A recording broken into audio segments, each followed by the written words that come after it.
Welcome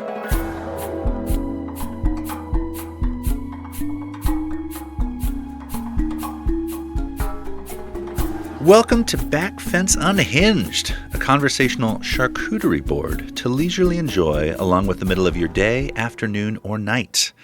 You're about to hear an unhinged story about an unforgettable night on the town from Alina Aliyar. Then comes the second unhinged part. We'll ask Alina some questions about said story and maybe even share a story or two of our own.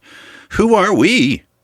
Well, one of us I'm floating in Seattle right now, and I'm Frayn. Frayn. And I'm Andrew. How are you, Frayn? I'm good. It's good to be here. Inviting another storytelling guest in on our show, which is always so exciting. So exciting. So, hey, I have a question for you. When is the last Sure. time you stayed up all night and saw the sun rise? Well, I don't know. It wasn't the last time, but I'll tell you about a memorable time, which is when I was 23. I had the very sad experience of having to move home again for a few months, Okay. and with my parents, and it was really weird. I still had at that age a very immature relationship with my parents, and even though they were letting me stay at their house, I felt a little bit entitled, I guess, in a lot of ways.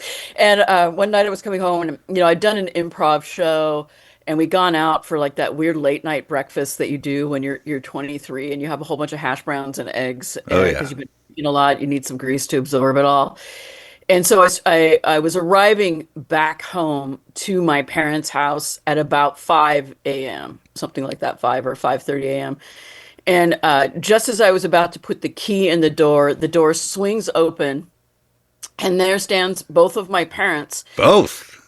Yes, not because they'd waited up for me, because that would not be something that they Oh, did. okay. It was because my mom was traveling, was about to fly out for a tennis tournament. So she's in her tennis garb, holding tennis rackets, and they're about to go to the airport. And it was just this moment of us staring at each other, and just like nothing was said. I, Nothing I was was said. actually hoping that no words were spoken. No words were spoken because we Just a really nod. we did not have any kind of relationship in which there could be a conversation that was spoken in that moment. Just, yeah, And completely so, different lives being lived. yep, exactly. And it's just, and then we just both, I went inside and they went outside, and I went to bed, and my dad took my mom to the airport, To go and play tennis. yeah, and she went and played tennis, and my dad, I think, came home and did the lawn, Nice. you know, and Nice. uh and maybe I threw up. I don't know. Possibly. Me, How about I, you? I, uh, I go to bed early. I can't remember. I can't even remember the last time I was up till 2. But I definitely, there was some. I pulled a lot of all nighters in college. That was my strategy. I had this. Right. I had a cassette that was all 3 Pixies albums, and I had one of those tape decks that it would just play it over and over again, and I just would write papers till the wee hours, and then go right to class, turn it in, go to bed. You know, But I really feel like every time the two of us tell stories, you can tell the trajectory of our lives. right, Frayn's always a Your little more family exciting. was I'm always a little studying. more boring. No, But speaking yours of is always, excitement, yeah. Frayn, who is our guest And today?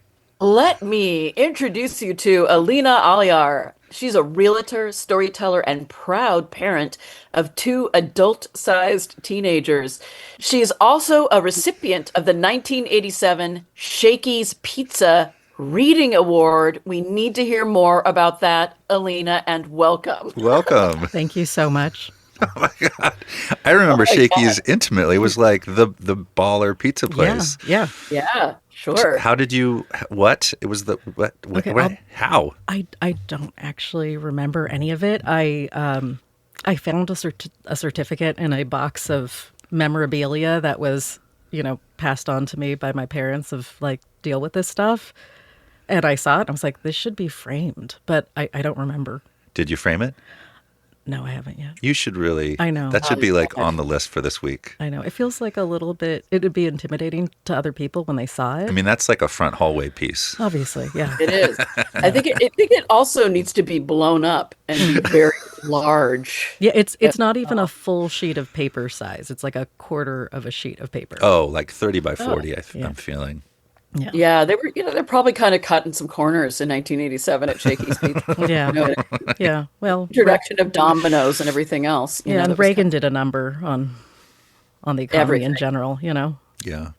They were good. It was good boom times for pizza, though. Yeah. Yeah. That's really when the whole pizza thing, I think, really took off. Yeah, I'm surprised that when he was president, like just reading wasn't canceled. You know what I mean? So that, Right. so It was maybe also he the got time. the last reading award. Remember those great reading posters that had different celebrities at the library? No. No. Oh, maybe that was a Maryland thing. But they were national celebrities, so I don't. And maybe it was. Maybe you guys were just both reading and you didn't notice the posters. We Or didn't maybe Maryland had a bloated reading budget. Yeah, Like, reading promotion budget. Well, Alina, do you maybe have a story about staying up late and having fun? I do, which is surprising because 9 p.m. is midnight, and so it was actually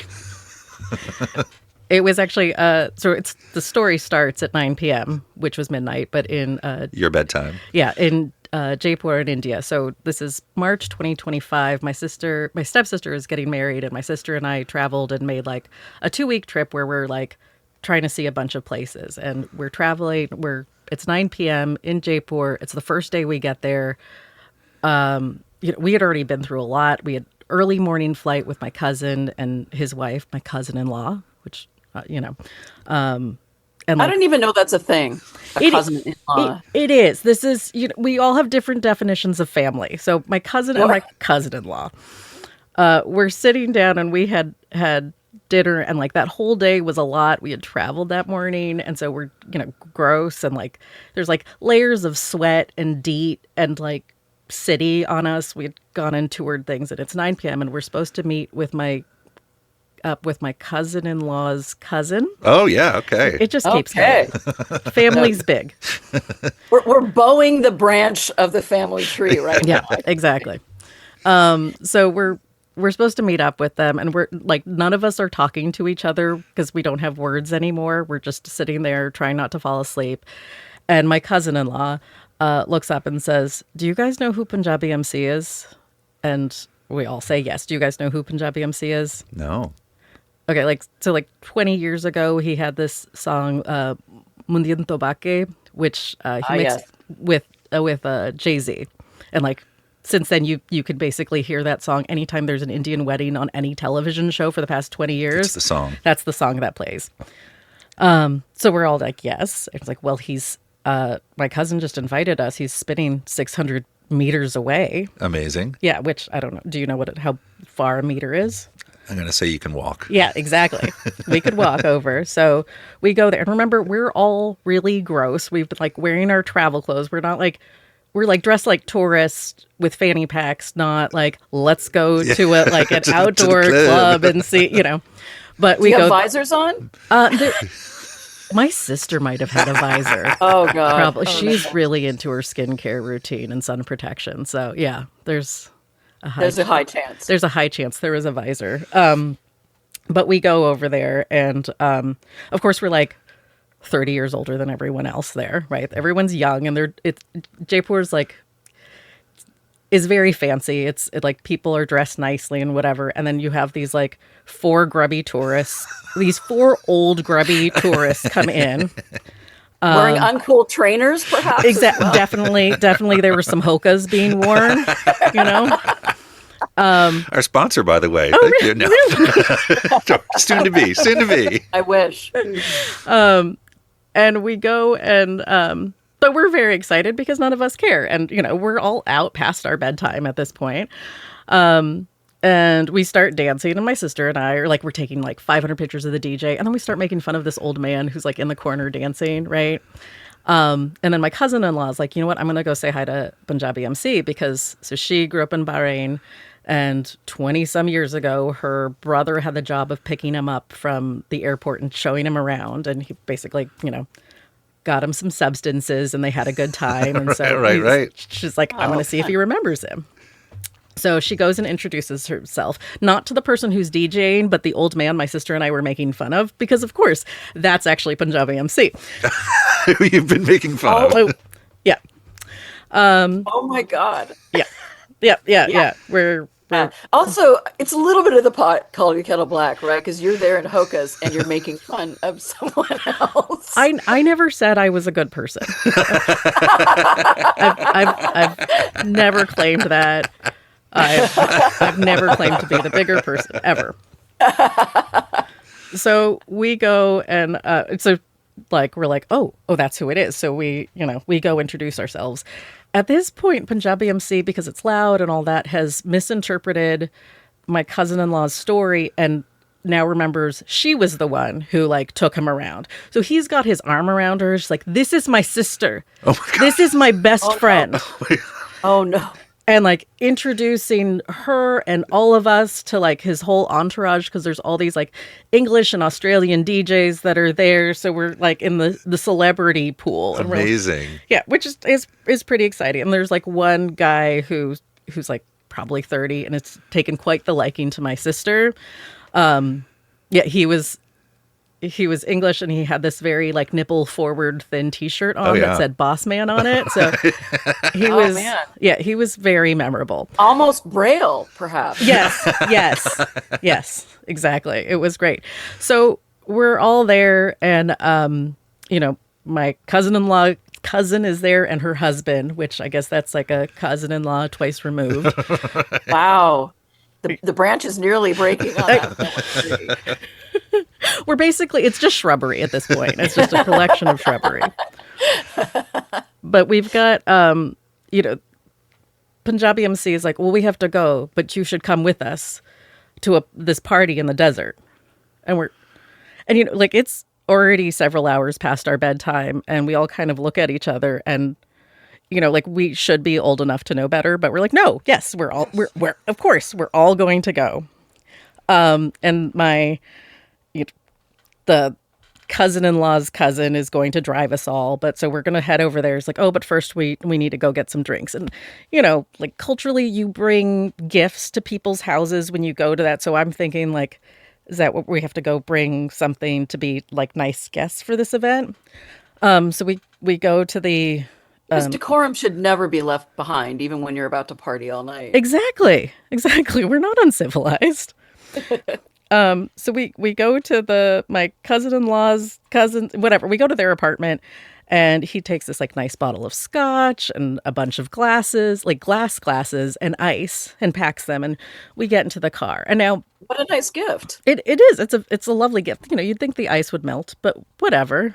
And sure. Yeah. And so we're going to drive over there. Now, driving in India is insane. There's not really traffic rules. Everyone's just kind of honking and beeping, and there's cars and big trucks and auto rickshaws and motorcycles and elephants and all that going on. Wow. So you have that. You also have there's a lot of us jammed in this car. There's 5 people, or there's 4 of us in the back seat that's not made for 4 people. And then, my cousin and the 2 people up front driving. And so the husband of the cousin-in-law's cousin, oh my God, is driving, but just pours himself a full glass of scotch. Oh, not a finger or 2 fingers, a full glass of scotch. So he's just drinking a glass of scotch as we're driving. I'm assuming on the rocks because of the ice. Yes, of course, because semi-diluted, but still. Exactly. Just and there are checkpoints when we drive and all sort, it's just insanity. And we're like, oh, this was not a good idea. Maybe we should have come back to the hotel. What kind of checkpoints? I don't really know what they're, because I don't really speak Hindi particularly well, or at all. I can say 3 things, but yeah, they just stop you and look at you and see what's going on. And he's just has his glass of scotch, just drinking it. They're okay with that. They seem to be fine. I don't. Carry on, sir. Yeah, I don't really know what was going on there, but but we make it. We actually make it to the this desert fortress is what it feels like. There's a gate, and we get in there, and at this point, like, we're all very well. I am very sober. My sister and my cousin, all of us are very sober at this point because it's like, what is going on? Where are we? Yeah. Yeah. So we shouldn't have done this. But we go in, and again, if everyone's like an extra 10 years younger than we are at this location. So like they're closer to our children's age than they are to us. And then these random collection of DJs. So it's overwhelming. We're tired. So we don't actually like stay inside and listen to the music. We're just walking around the grounds like idiots, making jokes. And then Panjabi MC comes and finds us and has to hang out with his sister and his best friend. Right. And Of course. yeah. And I don't know if like the rest of his entourage was just like worried we were going to kidnap him or what, but they all start to join us and whatnot. And he's just talking about like, he just seems sad. Like, we're the only ones who really understand him and we're really connected and Wow. whatnot. And at some point it just starts feeling sad. Oh. So we're like, okay, yeah. It's time for us to go home, and everyone's saying their goodbyes, and Boss Man, of course, who's really, really taken a liking to my sister, looks at her. He's like, we all got just I just love you all. We all got to connect again, and I kind of chuckle a little bit. He's like, no, not like that. I don't mean sexually. I mean platonically. Unless you want to be sexual, I'll lick you all over. Which is quite the offer to say in front of everyone. My sister's just like, I have a lot of DEET on me.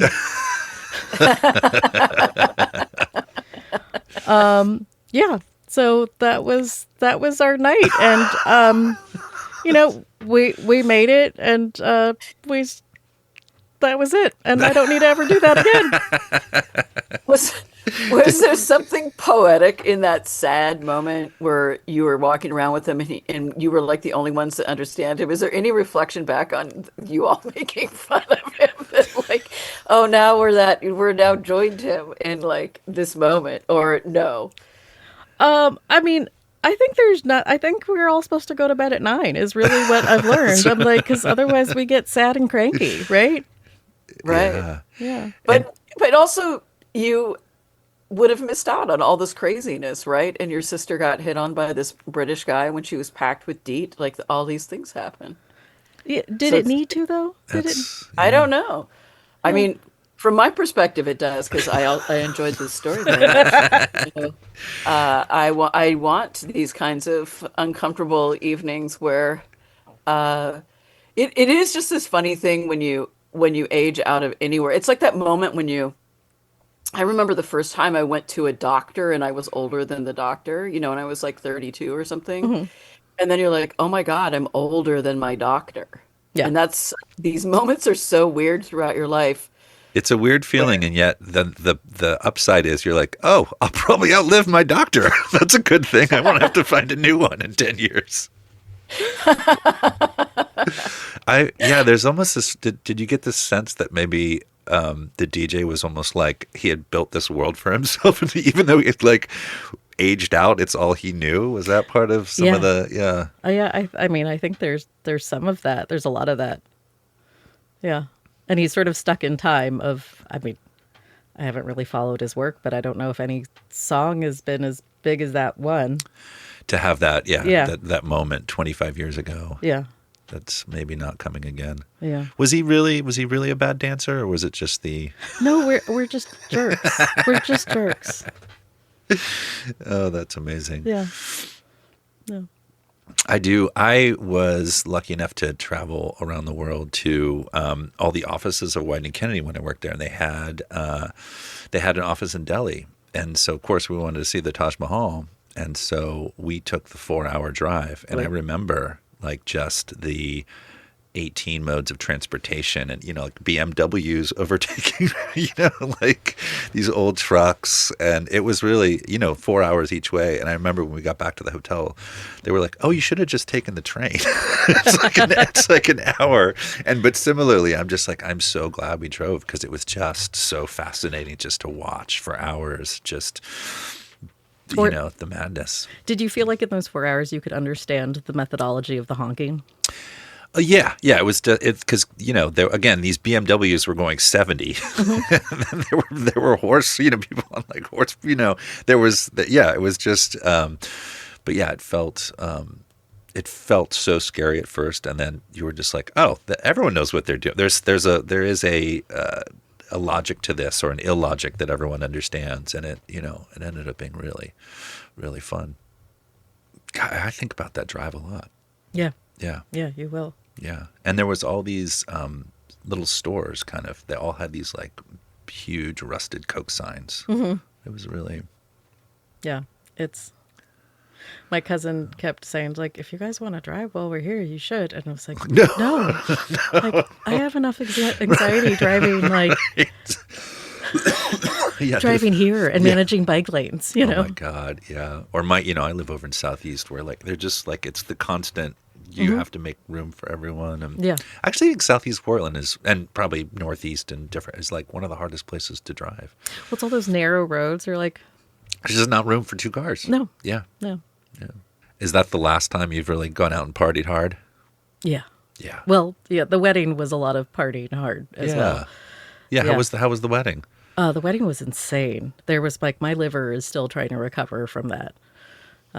Because it was like 5 days. Each event for the wedding was like a full-blown wedding that would be here, like with an open bar. But 5 nights? 5 nights and like... 5 nights of wedding? 5 nights of wedding. That's really something that many other cultures do, right? Like I feel like here in America, we spend it's like so much energy and time, and it's over in like 4 hours. Yeah. Yeah. Yeah. No, this was... Yeah. It was quite an event. Yeah. Yeah. Yeah. How else would you say it's like different from an American wedding? Like American weddings also focus on, they've become this place where they focus a lot of them on more of the material aspects of it. Do you think it's more family focused with your cousin-in-laws there and everything? Or how else would you say it's different? I don't know if I can say quite like a broad statement of how it's different, because within India, like, so this is my stepsister's wedding, which they're Hindu and North Indian. My family's South Indian and and Muslim. So our weddings are already like drastically different from one another. Oh, okay. Yeah. But I think there's just more family involvement in the entire process. Like there's a Sangeet, which like everyone in the family does like a little dance to. Yeah, there's just more incorporation of everyone, I think. Yeah, 5 days. Yeah, you've got to. Did a DJ Punjab song come on? Oh, I can't even. I'm sure. I mean, I don't. There was a lot of alcohol. I don't really remember, honestly. Right. Yeah. Did you come home and do a liver cleanse? Oh yeah, no, I still don't drink now. From that, I'm still recovering. It was hard. As you're telling the story, like the very last bits of the alcohol are leaving your body. Hopefully, we can only later. hope. Yeah, amazing. Are you a wedding person, Frayn? Do you like going? Am to I weddings? a wedding person? Like, do you like going? Like when you get an invite, and I know we're at the age where they're few and far between, but you're like, yes, or you're like, oh gosh, I gotta. Have I been in my life? Have I loved? I do like going to other people's weddings. I really like to hear how people do their vows, I like to hear what people say in those moments, and then and reflect on that, and like I can think about the things I said in my wedding, because I'm divorced, so it's like, what did I say that was real, not real? In that circumstance, I'm sure I meant it all in the moment, of course, My favorite part are the toasts, and my favorite wedding moment of all was we were at a wedding we were in the back, back table. And then, you get up. And then for the toast, I love the toast. So we just, you can sit wherever. So we sat up front. And a brother went up to give the toast. And we're at the same table with him and the younger brother. And as the older brother's giving this speech, the younger brother turns to his partner and is just like, he stole my speech. He stole my speech. I rehearsed it for him last night, and he stole it. And so there's the older brother giving the speech. And the poor younger brother had to go up next, and he was just befuddled and was just sort of, congratulations. But just that you saw this had obviously been going on for 30 years. My gosh. Oh, it was great. All right, well, hey, it's time for Bree's Hot Minute, brought to you by Powell's Bookstore manager, Bree Hogue. Bree is now just getting home from a nightclub herself and has been listening intently on her Lyft ride home, and she's got some tasty book recommendations based on the themes from Alina's story. Based on Alina's story of travel in India, I first thought of a book that I loved, even though it's not really lighthearted. Burnt Sugar by Avni Doshi is Doshi's debut novel about a mother-daughter relationship set in India. Tara, the mother, was wild and a bit of a free spirit, and she left her arranged marriage and brought her daughter Antara along for years of wanderlust. Years later, Tara is losing her memory, and Antara is now an adult, looking to make peace with her past. This was shortlisted for a Booker Prize in 2020. It's a really good book, and it's a faster read for a medium-sized novel. For something a little lighter, I'm recommending The Shoddy Setup by Lily Vale. Rita, an Indian-American woman, signs herself up for a matchmaking site, hoping to prove that she and her current boyfriend are a perfect match. Instead, she gets matched with her ex. At the same time, her ex enlists Rita to help him renovate a beach house he's trying to flip. It's a funny and romantic comedy about family expectations and finding your way back to where you were meant to be. It's a good beach read or something to read for a lazy Sunday. Thank you, Bree. Alina, where can people learn more about you? The internet seems like a pretty good place. That's a good start. Yeah. If I'm really gonna promote anything, is that I have an Instagram account that I started during COVID and then I dropped. That's all about a carrot and different dioramas. Oh my gosh, I don't even know about this. Oh, you don't? Okay. Yeah, it's at FemCarrot. FemCarrot. Yeah. At FemCarrot. At FemCarrot. All right. That's what I'm going to be doing this afternoon. Yep. Amazing. Okay. And then before we get to our last question, this is usually Frayn does this, but I think we've lost her to the Zoom gods. So if you listeners, we appreciate you so much. If you would kindly rate us a bunch of stars or subscribe or share this episode with a friend, we would really appreciate it. All right. So our final question is, what is something seemingly banal that might not bother other people that makes you unhinged? Fingernails of any length of significance. On fingers or off fingers, anywhere? On people with long fingernails. With long fingernails. Yeah, okay. It really grosses me out. Wow. Okay. All right. What do you? Yeah. I mean, there is a lot of that in the world. Yes. You just have to deal with it. Yeah. We had Britton Taylor on not too long ago. His answer was long hair. So I feel like the two of you could just be on start a squad just on the lookout for these infractions. Mm-hmm. Amazing. Mm-hmm. Okay, so yeah. So we keep them tight. Keep them short. Keep them short. All right. Will do. Yeah. Well, thank you so much, Alina. Thank you for having me. Thank you, Frayn. And thank you to our fabulous behind-the-scenes editor and producer, Julia Oppenheimer. Frayn Masters is executive producer. Frayn Masters and myself are co-hosts and co-creators. Thank you to musician and frontman for Lostlander, Matt Sheehy, for creating our theme music. And thank you to Powell's Books and Kiln Co-working Space for making this episode and our live shows possible. We recorded this show at X-Ray FM. Find them online or 91.1 or 107.1 here in Portland. You can also find more info about Andrew, Frayn, and Backfence Storytelling shows and workshops at backfencestorytelling.com. And thank you for listening. Bye. Bye. Woo.